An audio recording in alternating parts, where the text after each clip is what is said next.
അസ്സലാമു അലൈക്കും. കൈഫ അൻതും? സൈൻ.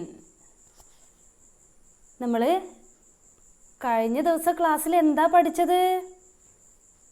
ഓർക്കുന്നോ? കുറിപ്പുകൾ എഴുതാൻ പഠിച്ചല്ലേ? എല്ലാവർക്കും കുറിപ്പ് എഴുതുന്നത് എങ്ങനെയാണെന്ന് മനസ്സിലായി. എല്ലാവരും എഴുതുകയും ചെയ്തു.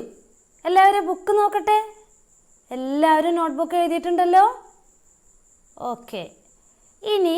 ഇന്ന് നമുക്ക് വേറൊരു ഭാഗത്തിലേക്ക് കടക്കുകയാണ്. Page number 38. ലഹ്ളാത്തുൻ ജമീല. എന്താണെന്ന് അറിയൂത്? ഇതിലൊരു സൈഡിലൊരു അടയാളം കണ്ട് എല്ലാവർക്കും ഇപ്പം മനസ്സിലായിട്ടുണ്ടാവും. എല്ലാവരും ഇപ്പം മൊബൈലൊക്കെ യൂസ് ചെയ്യുന്നത് കൊണ്ട് ഈ പറയുന്നത് എന്താണെന്നൊക്കെ മനസ്സിലാവും. Gmail, Google mail. നമ്മൾ സാധാരണ ലെറ്റർ ഇടാറുണ്ടല്ലേ? അതെങ്ങനെയാ? പോസ്റ്റ് ബോക്സിൽ കൊണ്ടുപോയിട്ട് ഇടും. അതും ഒരു മെയിൽ തന്നെയാണ്, ഒരു സന്ദേശം തന്നെയാണല്ലേ? അപ്പോൾ ഇന്ന് നമ്മൾ ഇലക്ട്രോണിക് മീഡിയ വഴി മെയിൽ അയക്കുന്നത് എങ്ങനെയെന്നുള്ള അങ്ങനെ അയക്കുന്ന ഒരു മെയിലാണ് പരിചയപ്പെടുന്നത്. ഓക്കെ. ആദ്യം അവർ 2 കാണിച്ചിട്ടുണ്ട്. അവിടെ 2 എഴുതുക. അതുപോലെ തന്നെ സബ്ജക്റ്റ് കാണിച്ചിട്ടുണ്ട്. അവിടെ സബ്ജക്റ്റ് എന്താ എഴുതിയിരിക്കുന്നത്? റിഹലത്തുൻ ഇലത്തുറാഫ്. അപ്പോൾ അതിൻ്റെ ഹെഡിങ് എന്തായിരുന്നു നമ്മുടെ മെയിലിൻ്റെ?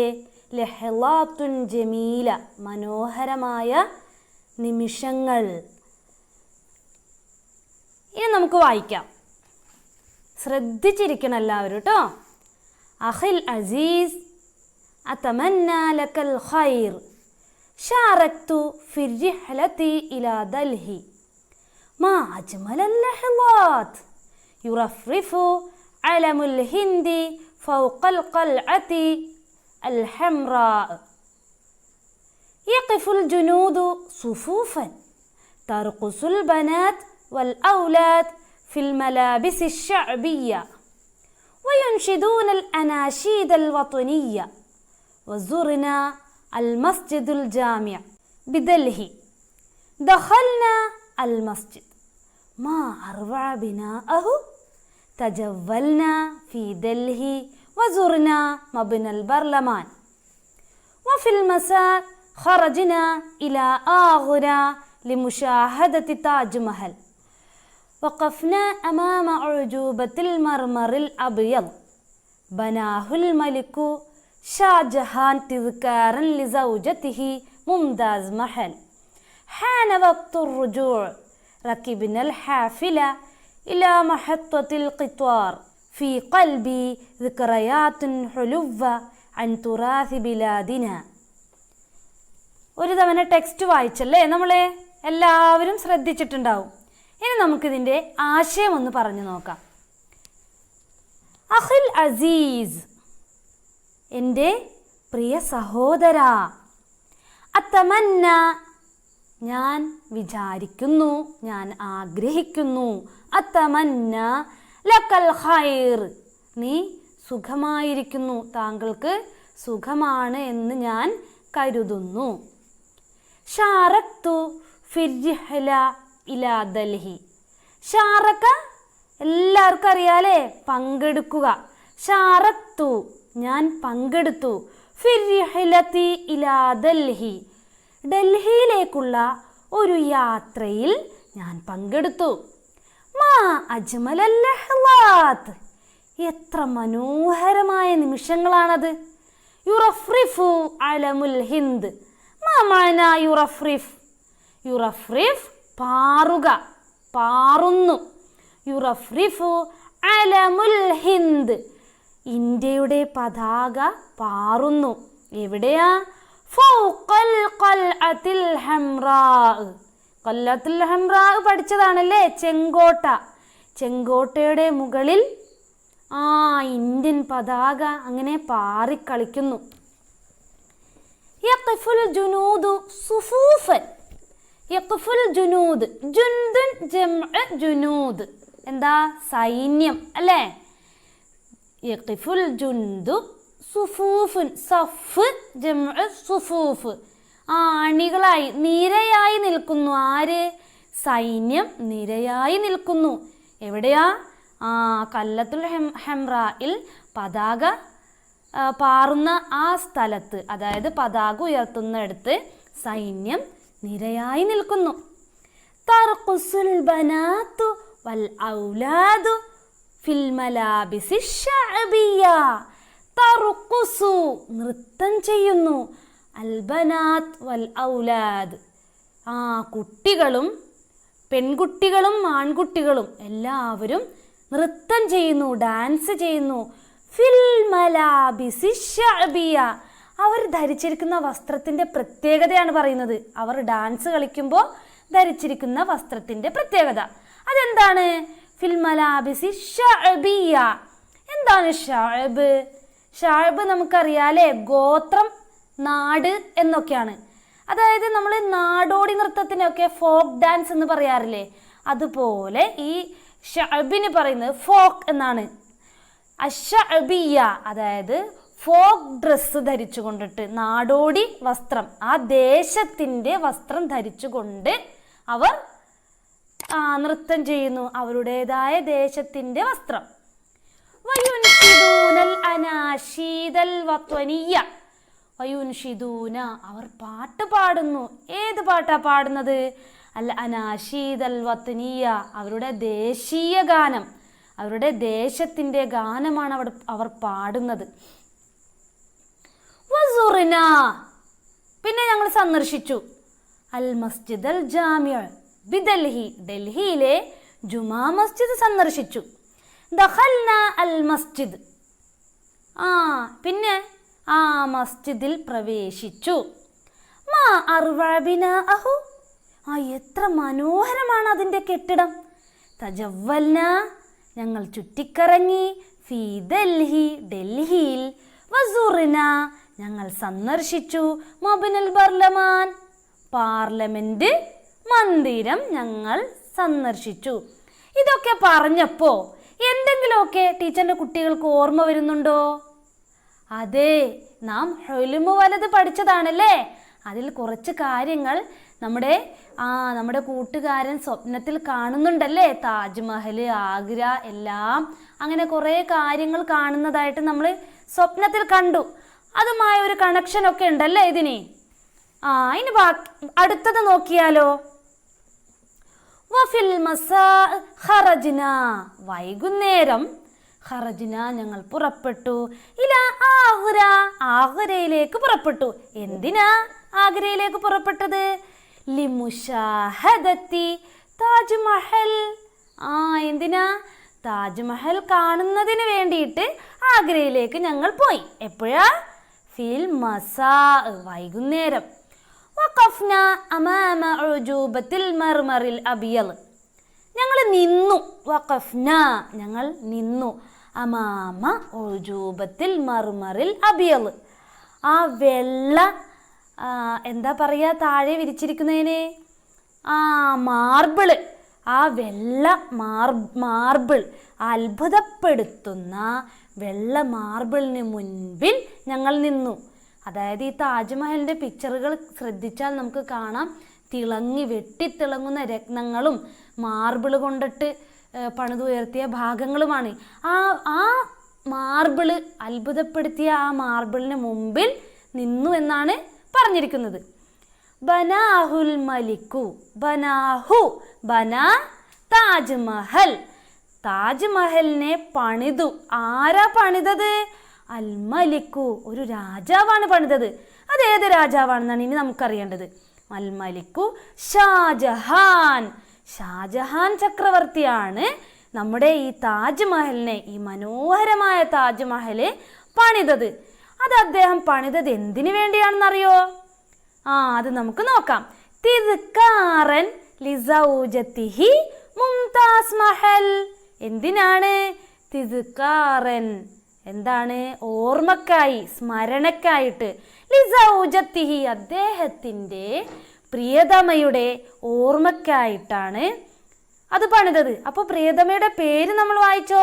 മുംതാസ് മഹൽ. മുംതാസ് മഹൽ എന്ന അദ്ദേഹത്തിൻ്റെ പ്രിയ പത്നിയുടെ ഓർമ്മയ്ക്ക് സ്മരണയ്ക്ക് വേണ്ടിയിട്ടാണ് ഷാജഹാൻ ഈ താജ്മഹൽ പണിതത്.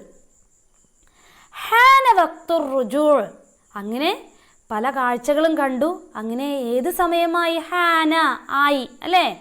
ഏത് സമയമായത്? വഖ്തുർ റുജൂ', മടങ്ങുവാനുള്ള സമയമായി.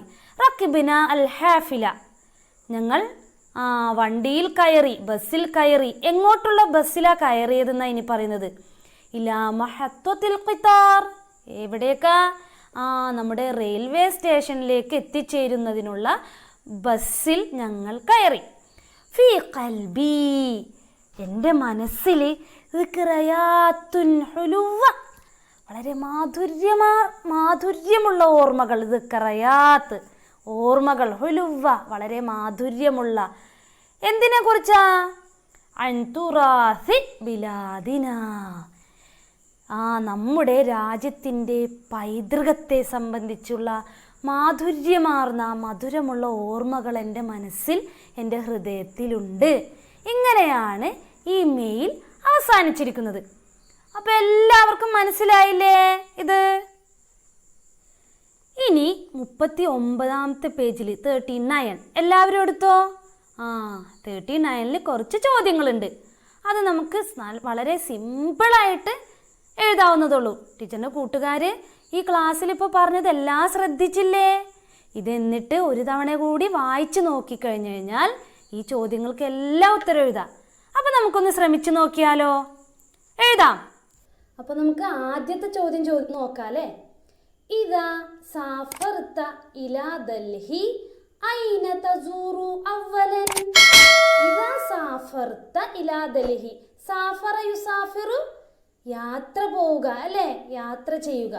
ഇതാ സാഫർത്ത, നിങ്ങൾ യാത്ര ചെയ്താൽ, ഇലാ ദൽഹി, ഡൽഹിയിലേക്ക് നിങ്ങൾ യാത്ര ചെയ്താൽ, ഐന തസൂറു അവലൻ, നിങ്ങൾ ആദ്യം എവിടെയാണ് സന്ദർശിക്കുക? ഡൽഹിയിലേക്ക് യാത്ര ചെയ്താൽ നിങ്ങൾ ആദ്യം എവിടെയാണ് സന്ദർശിക്കുക? ഇപ്പോൾ ടീച്ചർ പറയുകയാണെങ്കിൽ ഇതാ സാഫറ ഇലാ ദൽഹി അസൂറു അവലൻ ഫി ഖൽഅത്തിൽ ഹംറാ. ഡൽഹിയിലേക്ക് യാത്ര പോവുകയാണെങ്കിൽ ഞാൻ ആദ്യം ചെങ്കോട്ടയായിരിക്കും സന്ദർശിക്കുക. ടീച്ചറിൻ്റെ കുട്ടികൾക്ക് ഏതൊക്കെയാണ് ഇഷ്ടം? താജ്മഹലാണോ? ചെങ്കോട്ടയാണോ? അങ്ങനെയാണെങ്കിൽ അതേത് വേണമെങ്കിലും എഴുതാട്ടോ. മൽ അമാകിനു താരീഖിയ്യ അല്ലത്തി അഅജബത്ക. മൽ അമാകിനു താരീഖിയ്യ, താരീഖിയ്യ ചരിത്രപരമായ സ്ഥലങ്ങൾ. മക്കാനും ജംഅ അമാകിൻ, സ്ഥലങ്ങൾ, ഇടങ്ങൾ. മൽ അമാകിനു താരീഖിയ്യ, ഈ ചരിത്ര ഇടങ്ങൾ, സ്ഥലങ്ങൾ ഏതാണ്? അല്ലത്തി അഅജബത്ക, നിങ്ങളെ അത്ഭുതപ്പെടുത്തിയ ഇന്ത്യൻ ചരിത്ര സ്ഥലങ്ങൾ ഏതൊക്കെയാണ്? ഇന്ത്യയുടെ ഏതൊക്കെ ചരിത്ര സ്ഥലങ്ങളാണ് നിങ്ങളെ അത്ഭുതപ്പെടുത്തിയത്? അൽ അമാകിനു താരീഖിയ്യ അല്ലത്തി അഅജബത്നി, എന്നെ അത്ഭുതപ്പെടുത്തിയ സ്ഥലങ്ങൾ. അൽ മസ്ജിദുൽ ജാമിഅ, പിന്നെയോ താജ്മഹൽ. ഇത് രണ്ടും അത്ഭുതപ്പെടുത്തി. അൽ മസ്ജിദുൽ ജാമിഅ, താജ്മഹൽ. അടുത്ത ക്വസ്റ്റ്യൻ നോക്കാം അല്ലേ? ടീച്ചർ പറഞ്ഞു പോകുന്നത് ടീച്ചറിൻ്റെ കൂട്ടുകാർക്ക് ഇത് മനസ്സിലായിട്ടുണ്ടെന്നുള്ള ധൈര്യത്തിലാട്ടോ, ശ്രദ്ധിച്ചിരിക്കണം. മത്താ യുർഫഉ അലമുൽ ഹിന്ദി ഫൗഖൽ ഖൽഅത്തിൽ ഹംറാ. മത്താ യുർഫഉ, എപ്പോഴാണ് പതാക ഉയർത്തുന്നത്? യുർഫഉ, ഉയർത്തപ്പെടുന്നത്. അലമുൽ ഹിന്ദ്, ഇന്ത്യൻ പതാക എപ്പോഴാണ് ഉയർത്തുന്നത്? എവിടെ? ഫൗഖ ഖൽഅത്തിൽ ഹംറാ, ചെങ്കോട്ടയിൽ എപ്പോഴാണ് ഇന്ത്യൻ പതാക ഉയർത്തുന്നത്? യുർഫഉ അലമുൽ ഹിന്ദി ഫൗഖൽ ഖൽഅത്തിൽ ഹംറാ ഫി യൗമിൽ ഇസ്തിഖ്ലാൽ. ഇസ്തിഖ്ലാൽ എല്ലാവർക്കും അറിയാലേ ഇസ്തിഖ്ലാൽ. യൗമിൽ ഇസ്തിഖ്ലാൽ, സ്വാതന്ത്ര്യദിനത്തിൽ. ഇനി അടുത്തത് വളരെ എളുപ്പമുള്ള ക്വസ്റ്റ്യൻ. മാസിയിൽ ബനാത്തി വൽ ഔലാദ്. ആ കുട്ടികളുടെ, പെൺകുട്ടികളുടെയും ആൺകുട്ടികളുടെയും യൂണിഫോം എന്താണ്? മാസിയുൽ ബനാത്തി വൽ ഔലാദ്. സിയ് യൂണിഫോം നമ്മൾ പാഠത്തിൽ കണ്ടു കഴിഞ്ഞല്ലേ. അവരെ തർഖുസുൽ ബനാത്തു വൽ ഔലാദു ഫിൽ മലാബിസി ശഅബിയ്യ അല്ലേ. അവർ ഏത് തരം വസ്ത്രമാണ് ധരിച്ചത്? ഫോക്ക് ഡ്രസ്സ് അല്ലേ.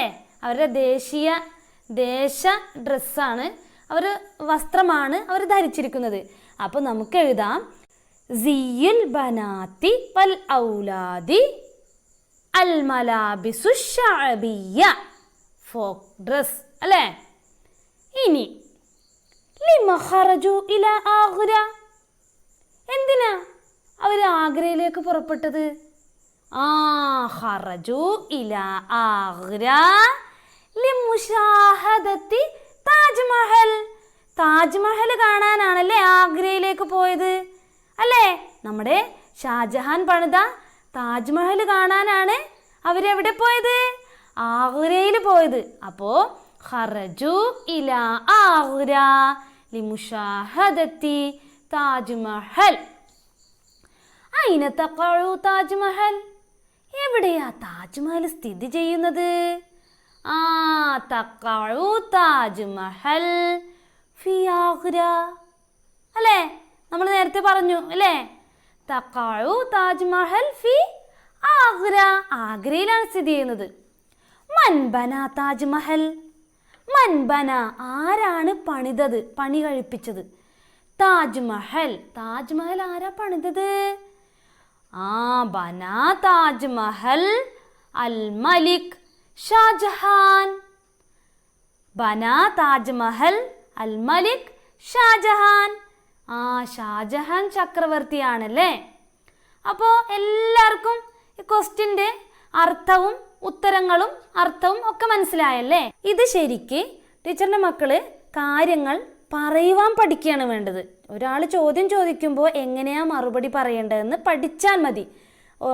വാചികമായിട്ട്, അതായത് സംസാരത്തിലൂടെ പറയാനായിട്ട് ചോദിച്ചു കഴിഞ്ഞാൽ നമുക്ക് പറയാൻ കിട്ടണം. ആ രീതിയിൽ മനസ്സിലാക്കി പഠിച്ചു വെക്കുക. ഇനി നമുക്ക് അടുത്ത ചെറിയൊരു ആക്ടിവിറ്റിയിലേക്ക് പോകാം. പേജ് 39 തന്നെ അതിൻ്റെ തൊട്ടു താഴെ നക്തഷിഫു മിനർ റിസാല അൽ മസാറാത്ത്. മസാറാത്ത് എന്താ? മസാറത്തുൻ ജംഅ് മസാറാത്ത്. നാം സന്ദർശിച്ച ഇടങ്ങൾ ഈ റിസാലയിൽ നിന്നും നമ്മൾ പുറത്തു കൊണ്ടുവരണം, അതായത് കണ്ടുപിടിക്കണം.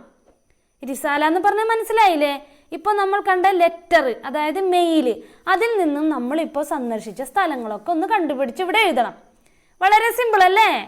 അപ്പോൾ നമുക്ക് ടെക്സ്റ്റിലേക്കൊന്ന്, പാഠത്തിലേക്കൊന്ന് മടങ്ങി നോക്കിയാൽ കാണാം. എവിടെ ആദ്യം പോയത്? ഖൽഅത്തുൽ ഹംറാ. ഖൽഅത്തുൽ ഹംറാ. പിന്നെയോ അൽ മസ്ജിദുൽ ജാമിഅ.